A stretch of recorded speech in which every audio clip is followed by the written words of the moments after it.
We're live. We're live. Welcome to the Worst of the Best podcast. I'm your co-host, Ruban, and this is Ryan, our other host here. Thank you, Ruben. It's good to be here. Wasn't sure if you're going to say anything. No, I was just thinking, I was just hoping, I noticed that there's a little bit of lag in our live video, which is fine. I'm just hoping that when the dust settles, I don't know why there's a lag, but I'm not too worried about it. Nobody watches anyways. We're getting a good audio. That's all that matters. All right. But anyways, go ahead. On this episode, we are going over hoaxes. That's right. This is the 14. The list that we're drawing from is the 14 greatest hoaxes. I love a good hoax. Nobody give me an example that you think that might not be on the list. Well, I'm not sure. Go ahead. Okay, well, for the record, apparently I'm supposed to read the list. All right, we weren't going to bring this up on the air, but fine. Yeah, Ruben. But I thought he was asking me to go in blind. My reading comprehension is off. My apologies. If I miscommunicated, that's my bad. No. I asked Ruben, did you read any of the hoaxes? He goes, no. I said, well, I'm glad I did because there's a lot of not research, but there's a little bit of things to know. Okay. Yeah, and it's like just to read it would be kind of boring for the listener and for for ourselves. So sure. I think back before television, there was a radio hoax about aliens landing in some type of invasion. That was by Orson Welles. Was that who did it? Yeah, Orson Welles. He did the that was the War of the Worlds. He gave like an audio you can Google that. It's on YouTube, and it's about he talked about the aliens have landed. They destroyed the White House. He gave such a dramatic Orson Welles gave such a dramatic presentation. People thought it was real. There was a real panic. It's hilarious. Love it. But we're going to talk about that, and this is actually important. Let's be fair. We just had an episode about Trump, and one of the things that he likes to say is fake news. He's not wrong. What I mean by that is that the people, the public, the masses, can't, and through no fault of their own, they can be tricked by false news. They can be tricked by false claims. Absolutely. Because it can sound believable. It can make sense. And so they grab onto it and think, until someone says, no, we're just joking, or until maybe a conspiracy theorist comes by and says, no, this is what's happened, truthers, or whatever you want to call them. So that kind of falls into when we get to these hoaxes, ladies and gentlemen. When we get to these hoaxes, you'll say to yourself, well, I can't believe people fell for it. But just keep in mind, people, is it so crazy to think that people fell for the alien invasion? No, I'd love for that. So that Orson Welles one wasn't part of this list, so that's a great example. I'm just doing something here, just getting ready for Mass Marauders, Nookie. Don't look, Ruben. I am not looking. Okay, because it's one of the greatest songs ever written. We'll get to that in a second. Okay. So here we go. The 14 greatest hoaxes of all time. This episode actually might come out near April Fool's Day, so it's only apropos that we speak about how April Fool's Day didn't get its name. So this is the story. This one's going to be a little bit of me reading because I think it's just easier to read, and there's no video of this. We're going to be utilizing YouTube today, so for those who are watching us live, it's really advantageous to watch this episode live, but if you're not, we'll try to describe what we're seeing as we're playing the videos. Okay. So Joseph Boskin would tell you the origins of April Fools are murky. In fact, the Boston University professor and pop culture historian was trying to say just that in a 1983 interview with reporter Fred Bales. Okay, so this Boston University professor, was being interviewed for whatever reason by Fred Bales, a reporter. It was a 1983 interview. I couldn't find any video footage of this, unfortunately. But essentially, the guy asked Bales, hey, how did April Fool's start? So this was before Wikipedia. Sure. Before Google, people could just kind of Google it. Now, the average person, probably even today, if I asked you, how did April Fool's start? I have no idea. Exactly. Okay. So this reporter didn't know either, so he asked the professor, hey, how did it start? So off the top of his head, Boskin began regaling Bales with a tale from the days when Constantine ruled Rome. Jesters, he said, petitioned the emperor to allow one of their own the chance to rule for just one day. I've heard this before. Okay. So on April 1st, Constantine relented. A jester, King Kugel, and Boskin named him for the Jewish pudding dish, took over and proclaimed that April 1st would always serve as 24 hours of silliness. So this professor just rattled this off at the top of his head, and he purposely made the story so absurd that he figured the reporter would have to catch on. But no dice. The reporter treated it like it was real and reported such within the AP, the Associated Press. Yeah. So once the truth was out, the AP, of course, was predictably embarrassed, but the story has a happy ending. Bales, no longer an eager reporter, is now a professor of journalism himself at BU, where he can speak from personal experience about the media's gullibility. So lesson learned. Well, yeah. So even the media gets tricked by lies. And so sometimes it's not the media telling the lies, the media is reporting the lies they've been told. Sure. So sometimes it's not just fake news or Fox News or faux news or CNN. They're only able to tell what they're being told. Sure. So that goes to other discussion. Who's telling them what? We know. Yeah, that's a whole other. The news is written for people. All right, this one's kind of fun. This is called The Birth of the Bathtub. See, it's kind of the same idea as April 1st. So, did you know, Ruben, that the bathtub was born on December 20th? I did not know that. So it's on this calendar. It's just another winter day, but it's actually that's best known for not being Christmas. But in 1917, writer H.L. Mencken set out to change that. So when the readers of the New York Evening Mail, a very up-to-date paper, when they opened the paper in late December, they found an 1,800-word essay by Mencken.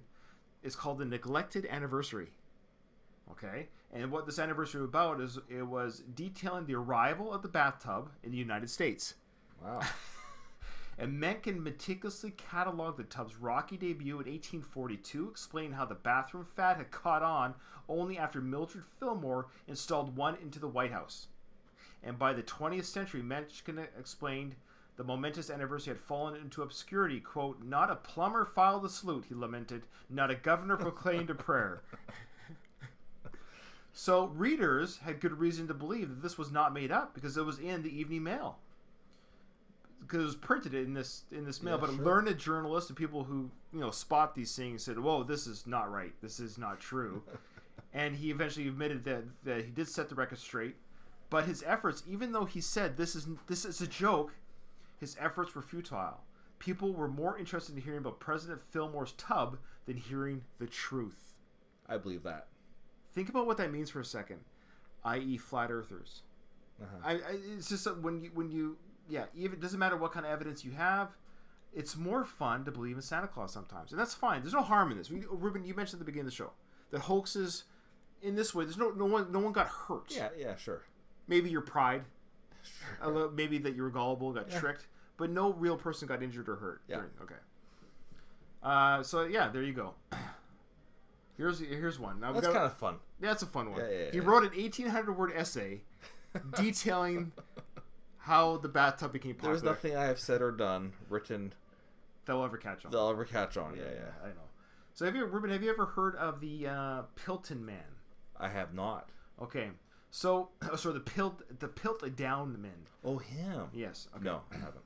Okay, so what this was is I'll get the names here. In 1912, an amateur geologist and archaeologist named Charles Dawson found a skull. This is the story. And the skull he pulled from a gravel pit in Pilton, England, seemed at the time to conclusively fit the part of the missing link of Neanderthal to man, whatever that link was. So there was that missing link in the evolutionary chart that was missing. Okay. This skull was that missing link. Okay. Now we're just going to listen to a little video about this because I think it explains it just as well, if not better than what I just did. It is right here. In England in 1911, there was a hugely effective hoax involving a skull called the Piltdown Man. For a hot minute, or actually 40 years, it was the most famous skull in the world because people thought it was the missing fossil link between humans and apes. It wasn't until 1953 that things got real embarrassing for all the scientists involved. A paleontologist thought that the jaw and skull seemed a little strange, so he performed a fluorine test on the different parts of the fossil and learned that, whoops, that is the jaw of an orangutan, and that is the skull of a human. Turns out the pieces were purposefully put together, presumably by Charles Dawson, the archaeologist who found it. Reputations were tarnished, outrage throughout the land. That sneaky bastard. All right. Wow, that's hilarious. So this guy took different parts of bones to create like a man-ape jawline and face. Wow. That's pretty gutsy. That's a hoax. He fooled people for a long time until people were able to run tests that... Was it a hoax done for the purpose of gotcha, or the hoax to further his career? All right, good question. But this is for Yeah. close to 40 years. So, like, he would have gone down to the grave with this. Oh, we don't know. Dawson was the prime suspect because he found the skull. Oh, yeah, that's probably... But there are some who think it might have been Sir Arthur Conan Doyle who did it, the author of Sherlock Holmes, because not only was Conan Doyle a member of Dawson's Archaeological Society and a frequent visitor to Pilton's site, he hinted in his novel The Lost World that faking bones is no tougher than forging a photograph, the ultimate smoking gun. Interesting. So they could have collaborated too. And so there was in plain sight that there was a joke the whole time. Hilarious. Love it. Yeah. It's, again, no one got hurt except for people's pride and believing it. All right. So the next one. This one's great. Italy's secret pasta gardens. I've heard of this, yeah. Okay, so where does spaghetti come from, Ruben? Well, in April 1st, 1957, the BBC news program Panorama tackled the question with a segment about a Swiss town's robust spaghetti crop brought on by a warm spring and the disappearance of the spaghetti weevil. Oh. Now, I found some footage of that BBC coverage. I've seen the footage. It's great. Okay. But what, you may ask, has the early and welcome arrival of bees and blossom to do with food? Well, it's simply that the past winter, one of the mildest in living memory, has had its effect in other ways as well. Most important of all, it's resulted in an exceptionally heavy spaghetti crop. The last 2 weeks of March are an anxious time for the spaghetti farmer. There's always the chance of a late frost, which, while not entirely ruining the crop, generally impairs the flavor and makes it difficult for him to obtain top prices in world markets. But now these dangers are over, and the spaghetti harvest goes forward. I love it. Spaghetti cultivation here in... What I love is you got people actually playing the role. Sure. And just pick it like you would pick apples off a tree. Yeah. And they're keeping straight faces. This is 1950s. I kind of like seeing. I know it sounds trite, but I like seeing the sense of humor. Sure, absolutely. In the 1950s. Yeah. Like this is almost like a Saturday Night Live skit. Yeah. It just shows you that humans have been funny and silly for a long time. Yeah, ever since Constantine. Ever since Constantine. With, King Kegel? King Krugel. Oh, Krugel. The Jewish pudding. In Switzerland is not, of course, carried out on anything like the tremendous scale of the Italian industry. Many of you, I'm sure, will have seen pictures of the vast spaghetti plantations in the Po Valley. For the Swiss, however, I just like laying it out in the basket. Yeah. All right, so for those who are listening to this on iTunes and are not seeing first come to Facebook and our YouTube channel where these videos can be found, so you can see Ruben and I on our beautiful podcast faces, see the videos that we're talking about. But for those who just can't handle live shows, which I understand, you actually see noodles hanging from a tree. Perfect. And these noodles are being picked like you would an apple off a tree, and they're laying the noodles flat in the basket, ready to be cooked. How else would you do it? It's the only way to when you're picking noodles, lay them flat in the basket as shown in this video. All right. The next one. So this one here is kind of interesting. I don't think I've got a. Do I have a video on this? Stand by. I don't have a video on this. This one's interesting. This one is So let me just get into it. Everyone knows you can't judge a book by its cover, but the aphorism got an extra dose of validity in 1969 when Penelope Ash, a bored Long Island housewife, wrote the trashy sensation "Naked Came the Stranger." Wow. So, and she did a book tour. A real person did this book tour. I was trying to find video or any kind of radio interviews. Okay. But this did happen. This female named Penelope Ash went on tour with this book in hand, promoting the book. So this is not a hoax. This did happen. Okay. But this is very Andy Kaufman. Okay. So she's doing this. So she appeared on talk shows. I couldn't find any video and made the bookstore rounds. But Ash wasn't what her book jacket claimed. The author herself was fictional as the novel she supposedly wrote. Okay. And both were the work of Mike McGrady, a Newsday columnist disgusted with the lurid state of the modern bestseller at the time. So instead of complaining, he decided to expose the problem by writing a book of zero redeeming social value and even less literary merit.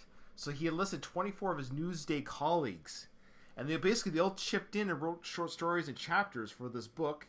And he actually, when he got their edits, he actually chopped them down and made them sound even worse than they were, because they were too good by these Newsday writers. Okay, fair But enough. he told them, make it trashy, make it terrible, make it It's about, for example, here, he instructed them that there should be an unremitting emphasis on sex. And he also warned that the true excellence in writing will be quickly blue penciled into oblivion. So he's saying, if you write too good, I'm going to erase it. So I want a tawdry, terrible book. So how did this book do? Well, by the time McGrady revealed his hoax a few months later, the novel had already moved 20,000 copies. Far from the sinking the book's prospect, the press pushed sales even higher. So once it got exposed, this was just we're trying to write a terrible novel here. Yeah, you should have just hired me. Sales went up to 100,000. Wow. And spent 13 weeks on the Times bestseller list. And as of 2012, The Tomb had sold nearly 500,000 copies. Wow. Now it's become like, and now after people listen to our show, that. Yes, you can also be in on the joke. That's right. All right, the next one. Well, this one's pretty interesting. Long story short, there was a astronomer. He wrote 6 articles in a ragtag magazine called The Sun, and it was 6 articles published in 1835 about the discovery of civilization on the moon. So in this 6-piece article, which I have not read, it was written by John Herschel, and he had a new powerful telescope to spot plants, unicorns, bipedal beavers, and winged humans there. Hilarious. And the articles even went a step further, claiming that our angelic moon brethren collected fruit, built temples from sapphire, and lived in total harmony. Total harmony. I love that. Yeah. So this was 1835, but the hoax was debunked immediately. You think? I hope so. Yeah. But the American public preferred a universe with dotted angels and unicorns and bedazzled architecture. The story created such a buzz that papers around the world rushed to reprint it, while a theater company in New York worked out a dramatic staging. So again, it just shows the humans our need to make, and again, this kind of speaks into our political climate. Maybe the need not for the truth, but just for what we want to hear, or what the government or people thinks we need to hear, and how quickly we are to say, "Yeah, that's the ticket. Yeah, that's the ticket." All right, crazy. Number 7. Is a hoax still a hoax if the perpetrator doesn't know it? So basically, this guy, Wilhelm von Osten, had a horse, and the horse was able to do math. Oh, yeah, I know this one. Okay. And so the horse would look at the guy, and he'd be able to stomp his, 4 plus 4, the horse was, 8, or whatever the answer was with the simple math problems that the man gave the horse. Well, how this was exposed is that they had the horse turn around. They had the horse. The guy was giving hand signals that he trained the horse to make certain movements. So, like with his face, so if he rubbed his nose, that was a movement to stomp your foot 8 times. The tug on, to scratch his ear was to make the horse stomp 3 times. So he'd give the question, but he'd stomp his ear or whatever it was. And so once they had somebody else ask the questions or turn the horse around, of course the horse can't perform the stomping of the feet with the correct answers to the math questions. So that's harmless. He's just horsing around. Hey. Nay, go there. All right. Now, Ruben, have you ever heard of the supergroup? You must have heard of these guys, the Masked Marauders. I have not. Are you kidding me? Ruben, the Masked Marauders was a supergroup featuring Bob Dylan. Know him? Mick Jagger. Heard of him? John Lennon. Yeah, absolutely. And Paul McCartney. Now, how awesome would it be to have that supergroup? Pretty great. Well, they existed. Almost as good as the Traveling Wilburys. That's almost. So, here's the thing. They didn't form a band, but this hoax that they were going to form a band became so popular, and as you can imagine, the band, like Bob Dylan, Rolling Stone, the Beatles join up. Everyone's like, "We gotta have this." Yeah. People again wanted this, so the record company said, "We got to do something about this. The people need this." So the fans were so desperate to get their hands on a Masked Marauders album. So rather than fess up, Marcus, who started the hoax, dug in his heels and took the prank to the next level. He recruited an obscure San Francisco band, like rock and roll band, to record a spoof album, then scored a distribution deal with Warner Brothers, and after a little radio promotion, the Masked Marauders' self-titled debut sold 100,000 copies. And it's real. The Masked Marauders have an album. That's hilarious. Under the guise of Mick Jagger, Bob Dylan, and John Lennon and Paul McCartney. And here we go. Here is a sample of the Masked Marauders album. This song is called "I Can't Get No Nookie." It's exactly what you think Nookie is. I have no idea what it is. Limp Bizkit, I Did It All for the Nookie. What? I think it's just sex. One. But here we go, the Masked Marauders. Take two. I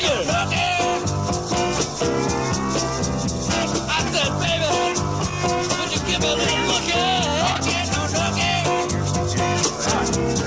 I said, I'm sorry, baby, you can't get no lookie.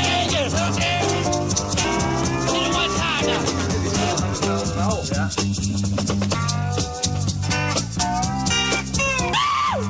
There should be a cover band. There should be a cover band for the Masked Marauders. Yes. That's awesome.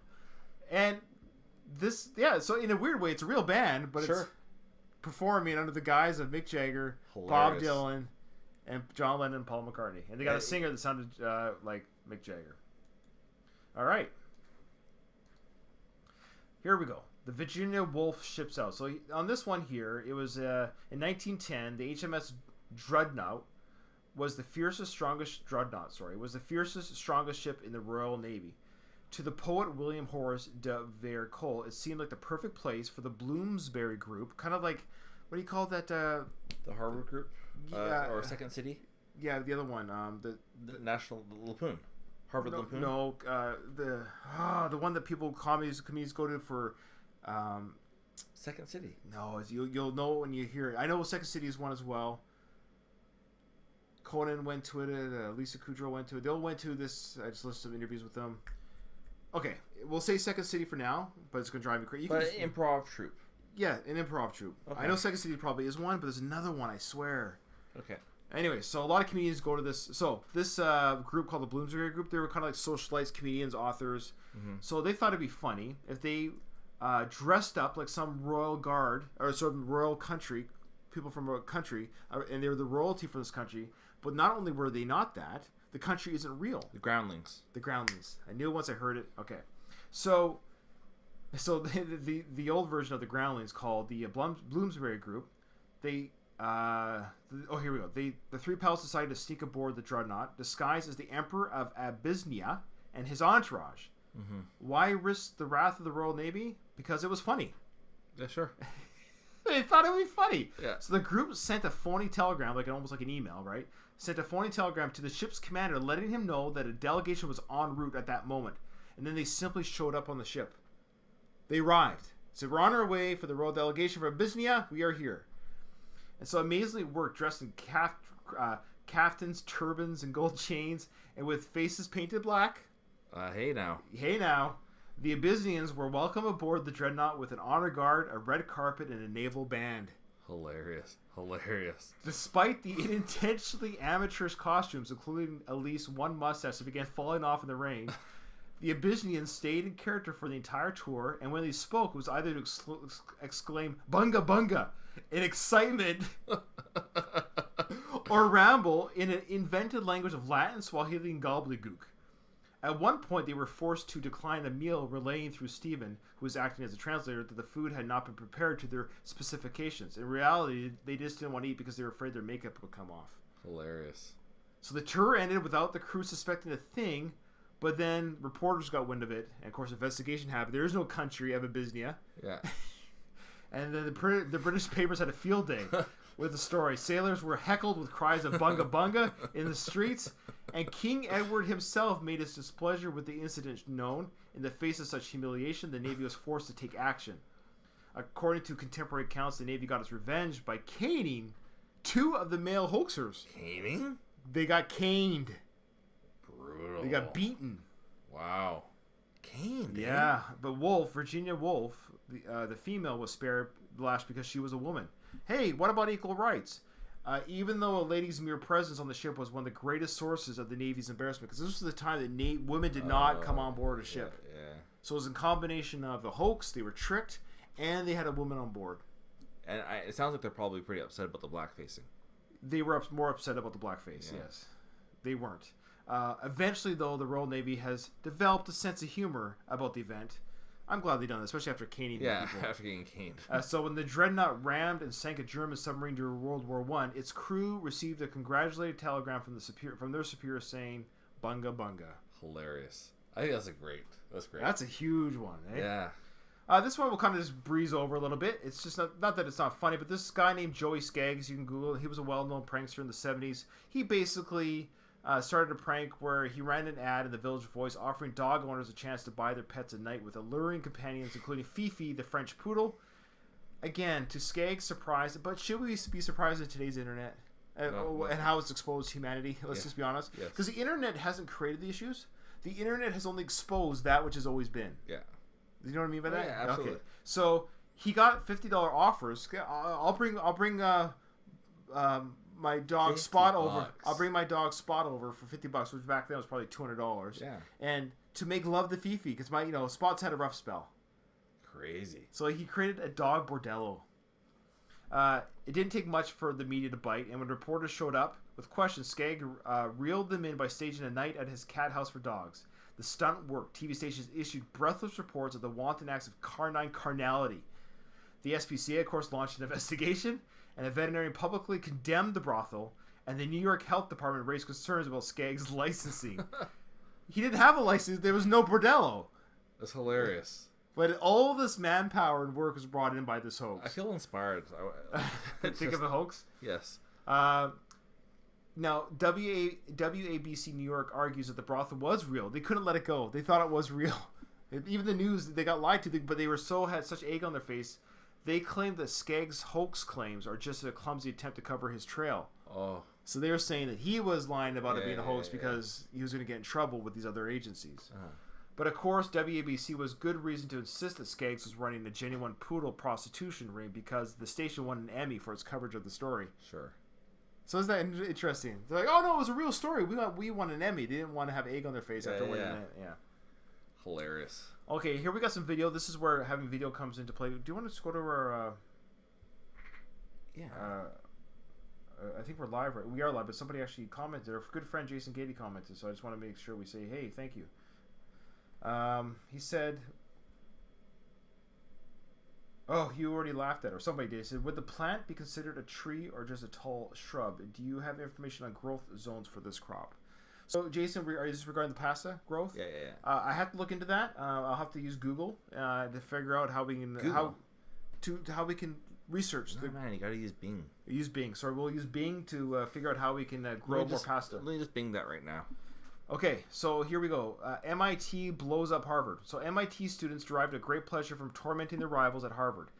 So our favorite prank of theirs, according to this article, occurred during the 1982 Harvard-Yale football game when a weather balloon emblazoned with letters MIT began emerging from the ground near the 50-yard line. It came out of the ground. Wow. Yeah, so here's the video. So again, this is where it benefits you people to watch us live. Here's the video for our viewers.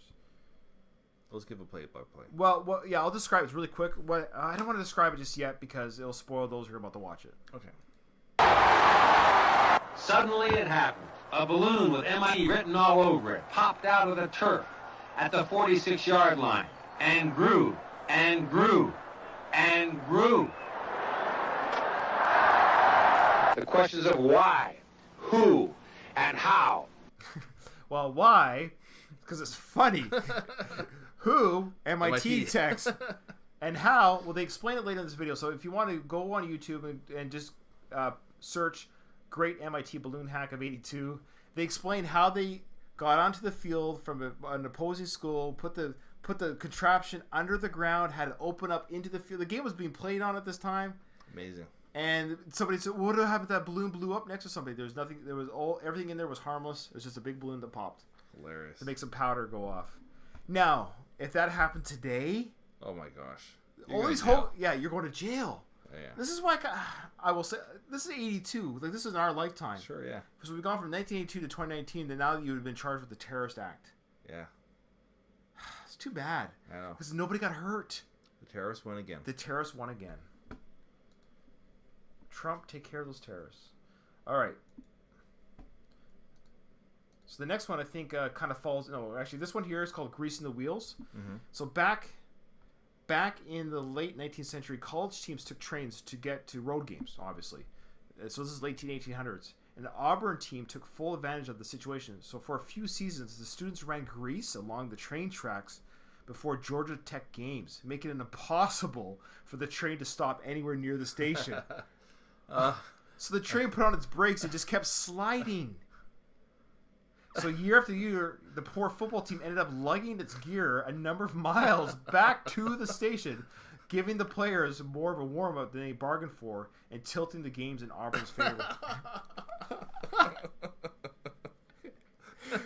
That's funny. This is the 1800s. That's funny. Again, nobody got arrested. This is tomfoolery. If they did it year after year, then... I'm sure somebody figured out eventually, but... Okay, here we go. Another video one. So here we go. Tricking opposing fans, another football game, into holding up placards that spell out a hidden message is a prank older than time. But it was perfected with the Great Rose Bowl hoax of 1961, during which students altered the placards given to the University of Washington fans so that the giant banner they formed read Caltech instead of anything regarding the Washington University on live television. Hilarious. So here's video footage of that. The Great Rose Bowl hoax. January 2nd, 1961. The University of Washington was playing the University of Minnesota for the national championship. And at halftime, one of the great traditions of college football, card stunts. I don't know how it could have worked much better. Reg Clemens was a student at Caltech at the time. He and a few classmates orchestrated a subtle change during the University of Washington's card show. We were all a little bit panic-stricken until it finally hit the air. You figured somebody's going to find out. Somebody's going to figure it out. At a time when Washington was supposed to be spelled out in the stands, the cards instead read Caltech. It was a feat that took hours of work and near perfect execution. Clemens and a friend had to break into the dorm housing Washington's cheerleaders and change thousands of index cards with directions on them. Just getting by with the whole thing is just amazing. This is a picture Reg Clemens was able to take from his TV screen. The Caltech prank made national news. I have a suit box in the other room full of clippings that relatives sent from all over the country. The Caltech prank. And though he doesn't watch the Rose Bowl much anymore, Reg Clemens says what he did at that game is something he'll never forget. We were all definitely proud of it. Jeff Todd, KRQE News 13. That's great. That's great. Isn't that great? It is. It really I love how he took a picture of his prank on his camera. So he had a 1961 camera. It came live. I got it. Yeah. Because he wouldn't know until that moment if it worked. No. It's hilarious. It's absolutely hilarious. So they replaced all the cards in the proper order. Nobody checked that they'd been tampered with, and they came out as Caltech instead of Washington State University. That's fantastic. Hats off. Hats off. So the fans of Washington did that. That is the original best prank ever caught on TV. Okay, last hoax, Ruben. Have you ever heard, Ruben, of the... Absolutely. Have you really? Oh, yeah. Okay, so this is the elusive northwest tree-dwelling octopus. Yeah, I know all about So it. according to the species' official website, the Pacific Northwest tree octopus is native to the rainforest of Washington State's Olympic Peninsula. Boy, poor Washington State, eh? Yeah. It spends most of its time frolicking on treetops and snacking on frogs and rodents. But today, the arboreal cephalopod faces extinction. What? Thanks to rampant predation by the Sasquatch. Freaking Sasquatch. So if you guys don't believe me, again, I can't say enough you got to come to our channel. If you don't believe me, here we go. Here's video proof of the tree octopus caught on tape. Now there's no audio really. We get some grainy image here. It's an older video. I'd say it's probably 1975, 1980 video footage. Ruben, what do you think? They probably just got an octopus from the... No, Ruben. So I mean, yes. Sorry, yes. So the footage. Come on now. The footage here is about 1969, 72. It was filmed with the same camera with the Sasquatch. Yes. Yeah. He probably got the same footage of the Sasquatch coming to eat the octopus in the tree. Now that would be quite a horrific sight, don't you think? To see that? Yeah, if that jumped at you. Yeah. Oh, the guy's chuckling. Well, he thinks it's funny. It's not funny. Some people, when they're nervous, they'll laugh. So there's an octopus in a tree. That's something you don't see every day. All right, Ruben, which one's the worst? I guess in this one, I'd almost argue which one is the least funniest or the least wow? Or how would you argue the worst for this? Yeah. Least... Like the Caltech, that's great. Yeah. The train one's pretty... Greasing the wheels was very funny. The balloon's great. Fantastic. That was the dog one's funny because it's so simple and it really got people. The station won an Emmy, so the results were good on that one. Absolutely. In the Virginia Wolf, her and her group went from Abyssinia Bunga Bunga. Bunga Bunga. That's good. This prank cannot be pulled in today's climate. No. Let's just make that clear. We're not condoning blackface. We're just saying. Can you imagine that happened on your ship? Oh yeah. We would be the laughing stock if we got I'm on a ship, so if we got tricked by a fake nation and we did the same thing, people would never let it down. Absolutely. Wow. Oh yeah, we would be in the seal would be in so much trouble. We get caned. The Marauders, love the Master Marauders. That's great. The horse, the land on the life on the moon, the lodger. You know what? I'm gonna go with they're all so good. I got mine. I think I got mine too. Mine is I'm taking mine with how many people were affected and how hard did it take to be pulled off. So I think I'm just gonna go with the horse. To me, it was kind of it was kind of a tie between the life on the moon, but people again created theater for this. But I think mine is the horse, just because, he taught a horse how to claw up his feet around and just told people he was doing math. A good little magic trick, a little parlor trick, really, at the end of the day. Okay. Mine's the tree octopus. Really? Yes. That's fair. I guess because it's so crazy. But for the horse, like, they went on tour. Yeah, you know what, you're right. You know what I mean? Like, people were in stands watching this. Right. You're right. If I'd use my own... it fooled a lot of people and he made money and he went on tour. Yeah. The octopus is so outrageous that could anyone believe this? You're right. I'm going to go with the fact that the octopus is so outrageous that it couldn't even possibly be true. Yeah, it's just a fun thing that lives on the internet. Right. All right, everyone. Thanks for watching. And remember, in front of every cloud, there is a... Oh, gosh. I do this every time. In front of every silver lining, there's a cloud. And we're here to help you find that. Remember to review and like us on Facebook, on Twitter, on iTunes. Give us a review. Appreciate it. Thanks, everyone. Thanks for watching. Hey, by the way, I think one of our best episodes, and I did no work. Thank you, Ryan. Oh. Yeah, you did all the reading. I was just a listener. I'm sorry, Rube. I should have been more clear. No. You probably were clear. There's nothing to apologize for. Okay. I thought it went great. I really enjoyed it. I'm glad you enjoyed it. I really enjoyed it. Thank you, Ruben. All right. Thank you.